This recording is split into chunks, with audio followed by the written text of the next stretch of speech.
Halo pemirsa setia Jember 1 TV dimanapun Anda berada, bahagia sekali saya Desi Suyatno dapat kembali di hadapan Anda. Pemirsa, banyak sekali informasi yang telah terjadi di Jember selama sepekan dan tim redaksi kami telah merangkumnya dalam Tajam Sepekan.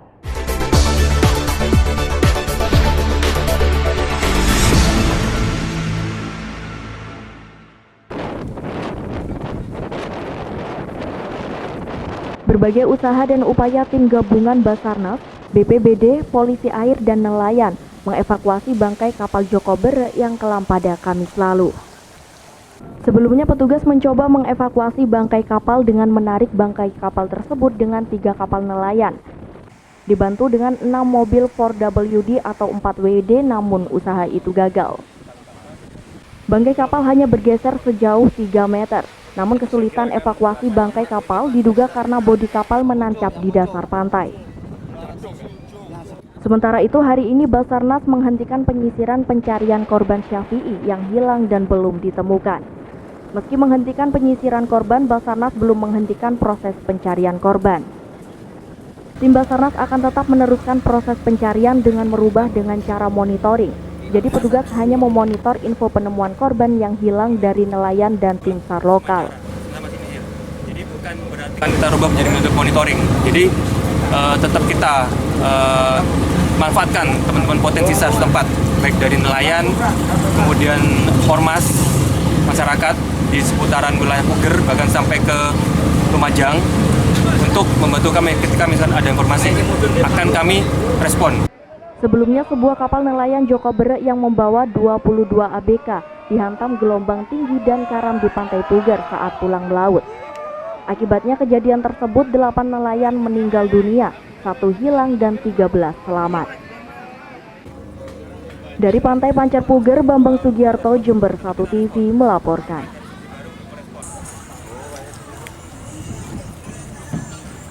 Beberapa petugas unit pelaksana teknis pelabuhan dan pengelolaan sumber daya kelautan dan perikanan atau UPT P2 SKP Puger Jember mengibarkan bendera hitam di areal Breksip Puger Jember.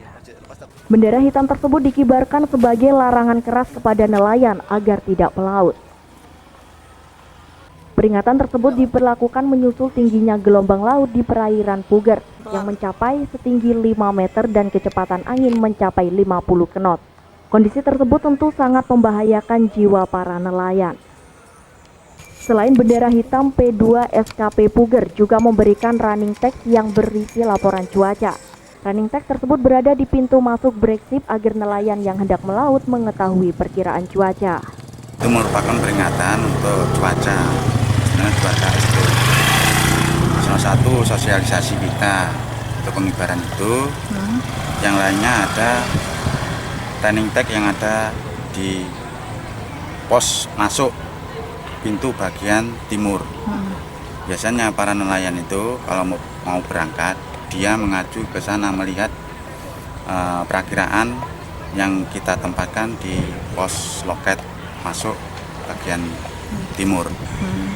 Tuh.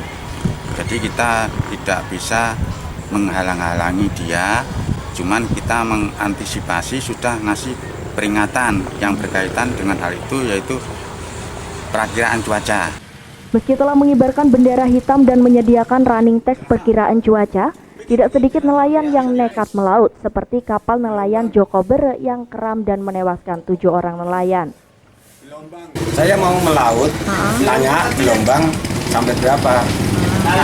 Terus cuacanya bagus apa enggak? Ternyata setelah dilihat, Kenapa? setelah dilihat gimana Pak cuacanya? Cuacanya buruk sekali, gelombang tinggi sekali, sampai 5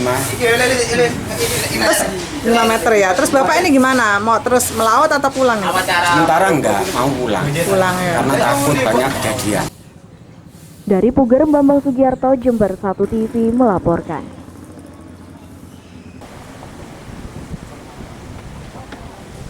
Beginilah kondisi pelawangan pantai Puger Jember. Sejak Pelabuhan Puger menyatakan nelayan dilarang melaut dengan mengibarkan bendera hitam. Pelawangan dipenuhi kapal-kapal nelayan yang nekat melaut yang tertahan di laut karena khawatir diterjang gelombang tinggi. Mereka harus menunggu berjam-jam agar bisa masuk Pelawangan setelah gelombang tinggi mereda. Pelawangan adalah batasan antara laut lepas dan pantai Puger. Di Pelawangan inilah biasanya kapal-kapal nelayan kandas karena dihantam oleh gelombang tinggi. Menurut Juliadi, tim SAR Rimba Laut, nelayan yang hendak masuk ke dalam Pelawangan terpaksa harus menunggu ombak kecil. Jika nekat masuk saat ombak besar, beresiko kapalnya akan terbalik. Nunggu landainya ombak. Kalau udah landai baru masuk. Itu sampai berapa lama biasanya nunggu itu, Pak? Ya tergantung ombaknya datangnya itu. Kalau datangnya ombaknya 1 jam, ya nunggu 1 jam. Kalau dengan 1,5 jam, ya masuknya 1/2 jam. Kenapa kok nggak langsung itu, kenapa, Pak? Bahaya Bu, kalau langsung. Bahayanya seperti apa? Ya kayak yang kebetulan kayak kemarin itu. Tidak sedikit nelayan Puger yang mengabaikan peringatan dilarang melaut dari UPT Pelabuhan Puger. Pasalnya mencari ikan adalah satu-satunya mata pencaharian warga setempat. Mereka juga bergantung pada hasil melaut. Hingga apapun kondisi laut, para nelayan ini tetap melaut meski taruhannya adalah nyawa mereka sendiri. Dari Pantai Pancer Puger, Bambang Sugiarto, Jember 1 TV melaporkan. Gelombang besar di Pantai Pasir Putih Tanjung Papuma, Kecamatan Wuluhan menerjang puluhan perahu milik nelayan. Akibat peristiwa tersebut, 8 perahu milik nelayan yang disandarkan karam. Proses evakuasi bangkai kapal sangat berat karena ombak yang masih besar. Meski mengalami kesulitan, upaya untuk menyelamatkan perahu yang karam, nelayan harus bergotong royong. Sejumlah 4 perahu berhasil dievakuasi oleh para nelayan. Para nelayan terpaksa menghentikan proses evakuasi bangkai kapal karena ombak semakin besar dan arus semakin kuat. Kalau di Papuma sekitar 8 kapal yang tenggelam. Ada kesulitan untuk evakuasi, Pak? Ya, untuk kesulitannya karena kita untuk mengambil kapal itu karena kapal itu sekitar 300 meter dari daratan. Kita harus memakai kapal juga dari darat. Kita mau ke tengah laut itu banyak kendala juga, kita harus menghadapi terjangan ombak tersebut. Dari Pantai Tanjung Papuma, Bambang Sugiarto, Jember 1 TV melaporkan. Cuaca buruk masih melanda kawasan pantai selatan. Di Pantai Payangan Watu Ulo, Kecamatan Ambulu, gelombang laut masih tergolong sangat tinggi hingga mencapai 3 hingga 4 meter. Bahkan puluhan warung dan 1 musola yang ada di sepanjang pantai rusak parah akibat diterjang ombak. Kalau dari pas parkiran dari Mukul musola ini ya perkiraan ada 3 meter. Tapi pas di parkiran ini 0,5 meter. Cuman itu. Saat itu warga sempat panik. Kalau warga semua banyak ketakutan, bahkan dari pengunjung sendiri juga warga melihat ombak ini ya, tapi jarak jauh karena ombak pasang surut kalau datang semua pada lari semua. Cuma saya himbau kepada pengunjung jangan terlalu dekat di pantai karena ini ombak datangnya kita nggak tahu. Mendapat laporan soal kejadian tersebut, jajaran Muspika Kecamatan Ambulu langsung mendatangi lokasi dan memasang garis tanda bahaya di sekitar TKP. Ini sudah hancur seperti ini, terus juga warung-warung yang di tepi pantai yang mereka setiap harinya untuk usaha itu pun banyak yang hanyut roboh ya. Ya diperkirakan kurang lebih hampir 30 warung yang terkena pasan gelombang air yang cukup deras. Muspika mulai kemarin bersama Pak Dan Ramil, Pak Kapolsek dan Bapak Polres Desa dan juga masyarakat sekitarnya, kita dalam waktu dekat apabila nanti ombak sudah mulai reda, ya gelombang air laut sudah reda, kita akan melakukan kerja bakti bersama. Warga pesisir dihimbau untuk selalu waspada mengingat gelombang laut masih sangat mengkhawatirkan. Dari Pantai Payangan Ambulu, Bambang Sugiarto, Jember 1 TV melaporkan.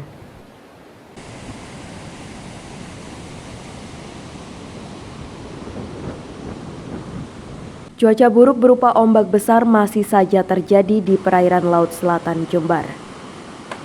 Para nelayan yang ada di Pantai Papuma, Payangan, dan Pantai Pancer Puger dihimbau untuk tidak melaut selama cuaca belum membaik. Hal itu dilakukan untuk mengantisipasi adanya korban jiwa seperti beberapa waktu lalu. Bersama Satpol Air Polres Jember dan aparatur kecamatan setempat, Badan Penanggulangan Bencana Daerah atau BPBD Kabupaten Jember sudah memasang tanda di sejumlah titik rawan dan memasang alat pengeras suara agar masyarakat nelayan tidak melakukan aktivitas di tempat rawan tersebut. Sejak 3 hari yang lalu, kami menghimbau warga masyarakat agar tidak melaut dulu. Dan itu saya bekerjasama dengan Polairut ataupun aparatur pemerintahan kecamatan yang sejak kemarin. Itu sampai berapa hari ke depan? Kalau dihitung 2 hari ke depan masih kurang begitu bagus cuaca di wilayah selatan. Diketahui sebelumnya ombak di pantai selatan Jember mencapai 3-5 meter akibat angin kencang dan cuaca buruk. Sejumlah kapal nelayan di pantai Payangan rusak akibat terjangan ombak. Dari Jember, DKAJ Jember 1 TV melaporkan.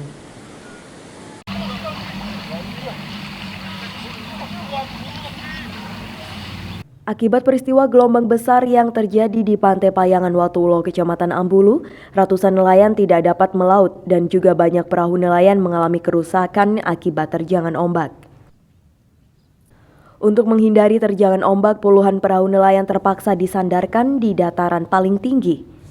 Berprofesi sebagai nelayan, terutama untuk nelayan kecil seperti di Payangan ini, kebanyakan tidak memiliki pekerjaan sampingan. Di saat cuaca buruk seperti saat ini, sebagian nelayan terpaksa tidak bisa mencari nafkah untuk sanak keluarganya. 12. Cuma orangnya selamat semua. Sehingga nelayan banyak yang nggak melaut. Oh, nggak ada. Nggak ada Jaga keselamatan lah kata orang. Berapa kerugiannya, Pak? Oh, satu perahu itu ya kalau banyak, Pak. Cuma ya kalau 3 juta, 2 juta ya habis. Para nelayan berharap adanya bantuan dari pemerintah untuk memperbaiki perahu-perahu yang rusak akibat terjangan ombak yang terjadi sejak 3 hari terakhir. Dari Pantai Payangan, Bambang Sugiarto, Jember 1 TV melaporkan. Meski tidak bercerita soal kekecewaannya terhadap Partai Golkar, Yudi Hartono menyarankan kepada internal partai bergambar pohon beringin tersebut untuk segera mengevaluasi dan berbenah diri. Sebab persoalan banyaknya bacalek yang mundur ini tentu akan berakibat pada perolehan suara di pemilu tahun 2019. Yudi Hartono mengaku kemundurannya dari bakal calon legislatif sudah menjadi keputusan keluarganya. Benar itu. Tadi saya memang menyerahkan surat pengunduran diri saya sebagai bacalek dari Partai Golkar untuk DPRD Kabupaten.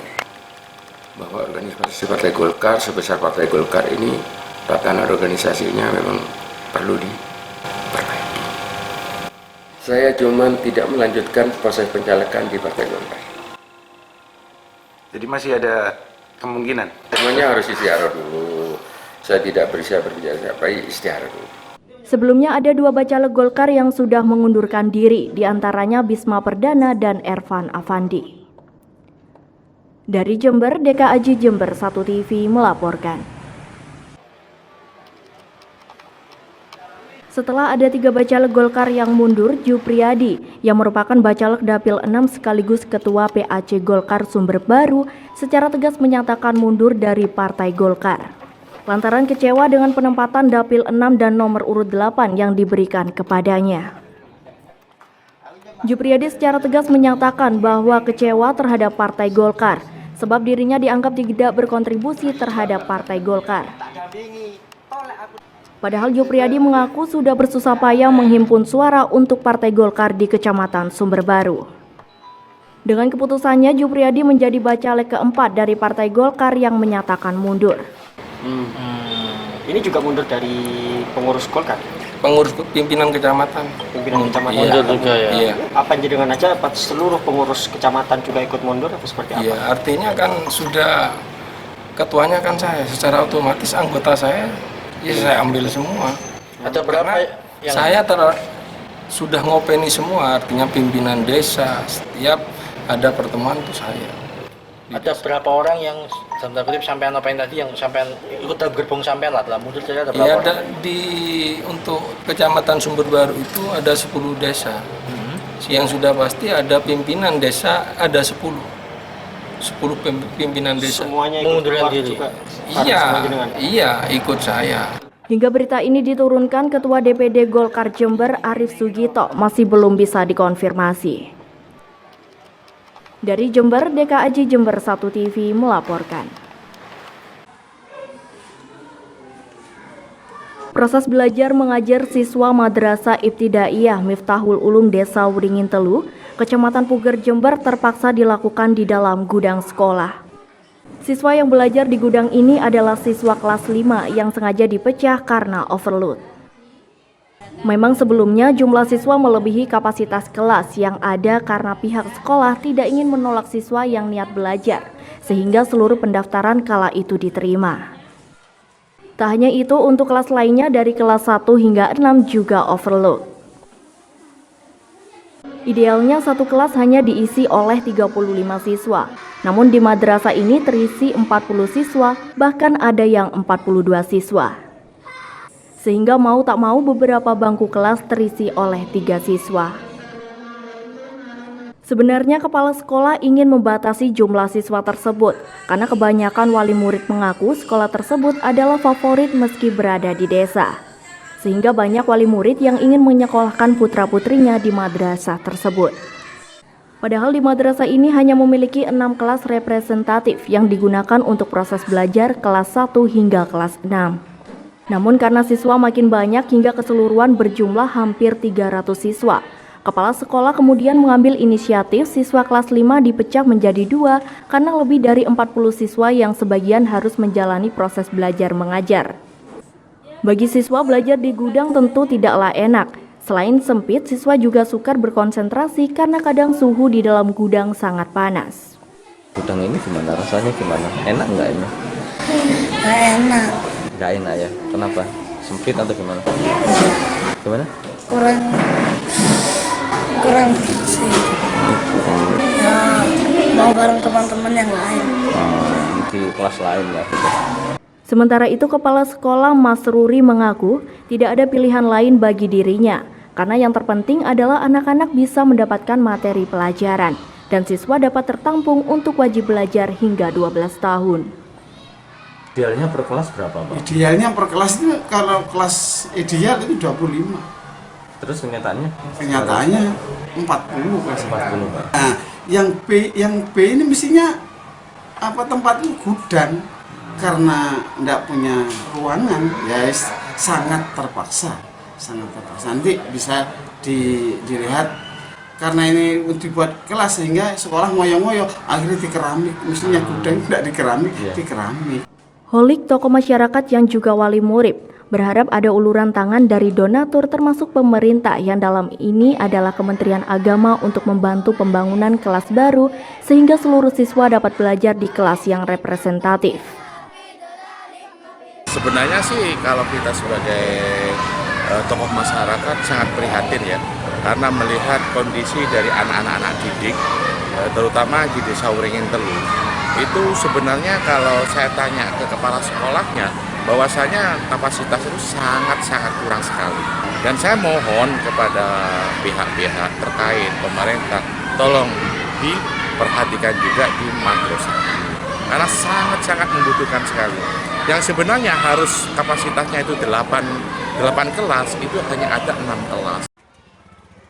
Dari Puger, Babang Sugiarto, Jember 1 TV melaporkan.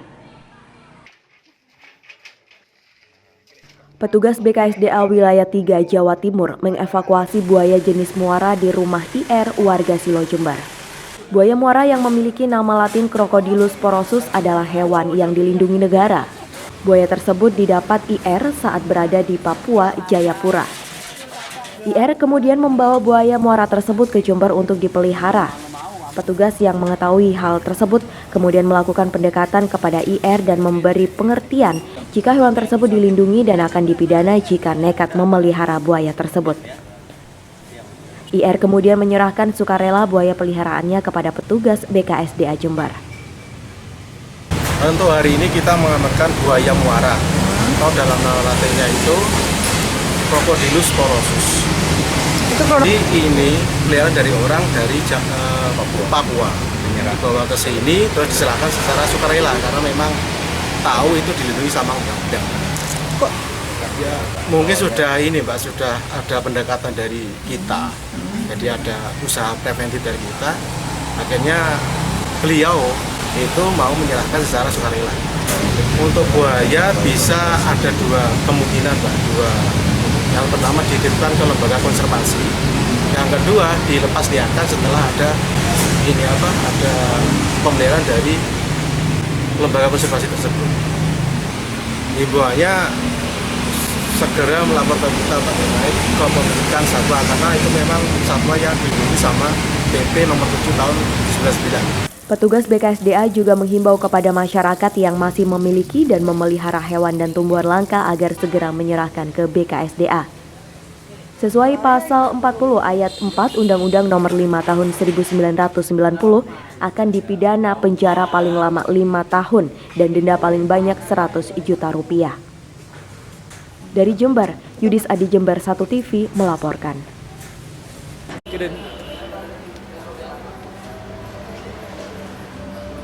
Jajaran kepolisian sektor Bangsal Sari mengamankan Hatip alias Pak Agus, warga asal desa Curakalong, Kecamatan Bangsal Sari. Ia ditangkap karena terbukti melakukan tindak pidana perjudian karena ikut serta memfasilitasi perjudian sabung ayam di rumahnya. Selain mengamankan Hatip alias Pak Agus, polisi juga mengamankan barang bukti 4 ekor ayam siap tarung dan uang tunai sebesar Rp400.000. Juga mengamankan 9 unit motor yang ditinggalkan di lokasi oleh pemiliknya. Mereka meninggalkan motor tersebut di saat petugas menggerebek lokasi sabung ayam. Pak Hatip ya, yang memfasilitasi, yang menyediakan arena atau rumahnya dijadikan tempat aduan ayam, kemudian ikut bermain di sana ya. Terus kemudian yang kedua adalah Bahrul ya. Nah, BB yang diamankan adalah uang tunai sekitar Rp400.000 dari tersangka Pak Agus atau Pak Hatip. Juga 4 ekor ayam jago, 4 kiso atau kempis tempat ayam, dan 9 unit sepeda motor. Jadi mereka dikenai pasal 303 KUHP perjudian ya, dengan ancaman 10 tahun penjara. Dari Bangsal Sari, Bambang Sugiarto, Jember 1 TV melaporkan. Sejumlah toko peracangan atau pengecer di kota Jember mulai kehabisan stok gas LPG 3 kg karena pengiriman sudah sering terlambat sejak beberapa pekan terakhir. Menurut salah satu pedagang eceran gas LPG di Kecamatan Patrang, Jember, Kusmiati, stok yang disuplai agen memang sangat terbatas, yakni hanya 15-20 tabung saja. Padahal bulan lalu pengiriman bisa mencapai 35 tabung. Dengan persediaan yang menipis ini, pengecer mengeluh karena tidak bisa melayani seluruh permintaan konsumen. Kenapa, Tuan? Kosong barangnya, bukan nggak ada, kosong. Kosong. Itu info dari mana? Dari ya, mana itu yang jual. Jadi biasanya kalau kirim itu berapa, terus sekarang berapa? Nah ya, biasanya diisi penuh 30 ya, cuma dikasih 15, 20 gitu. Terus permintaan dari masyarakat ini yang beli ke sini sebenarnya gimana? Banyak apa enggak? Ya banyak, dari mana-mana. Akhirnya? Nggak nemu soalnya. Punya aku, ya laris di sini. Berarti sekarang cuma bisa jual sedikit gitu? Iya, iya. Iya. Dari Patrang, Jember, DKAJ Jember 1 TV melaporkan.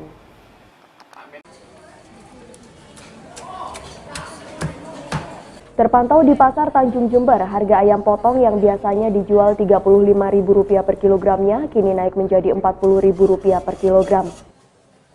Naiknya harga ayam ini terjadi dalam 5 hari terakhir. Menurut pedagang, kenaikan harga daging ayam ini dikarenakan pasokan dari distributor ayam berkurang. Tidak hanya harga yang naik, pembeli pun terlihat sepi tak seperti biasanya. Hal ini juga dipicu naiknya harga dan masyarakat memilih alternatif lain pengganti daging ayam. Harga ayam sekarang 40 kilonya ya? Iya. Kenapa Mbak? Nggak tahu, nggak ada ayam. Sulit sekarang Mas. Kalau sebelumnya berapa harganya? Kalau sebelumnya itu 35. Lebih murah. Normalnya kan segitu memang. Berapa hari ini sudah berapa hari? 5 harian. Iya. Sementara itu menurut pembeli Efrina, naiknya harga ayam ini cukup meresahkan masyarakat apalagi menjelang Idul Adha. Untuk itu dirinya berharap pemerintah cepat bertindak untuk menyikapi naiknya harga daging ayam. Mana tanggapannya Ibu? Ya kalau menurut kita ya ibu rumah tangga itu ya kalau bisa itu jangan seperti itu karena ini kan juga bulannya bulan anak-anak sekolah. Jadi kok semua pada naik. Kemarin katanya sempat turun sih 5 hari yang lalu, sekarang naik lagi. Itu penyebabnya itu di mana? Atau kalau memang stoknya habis itu mestinya kan pemerintah tahu bagaimana itu stoknya itu di mana. Di sini kan dekat sekali namanya perusahaan ayam itu di Balung. Kalau Jember itu sepertinya banyak. Apa di situ memang untuk pendistribusiannya yang kurang atau gimana itu harusnya pemerintah cepat tanggap. Jangan sampai hal ini terus menerus nanti mau Idul Adha naik lagi. Dari Pasar Tanjung, Yudis Adi, Jember 1 TV melaporkan.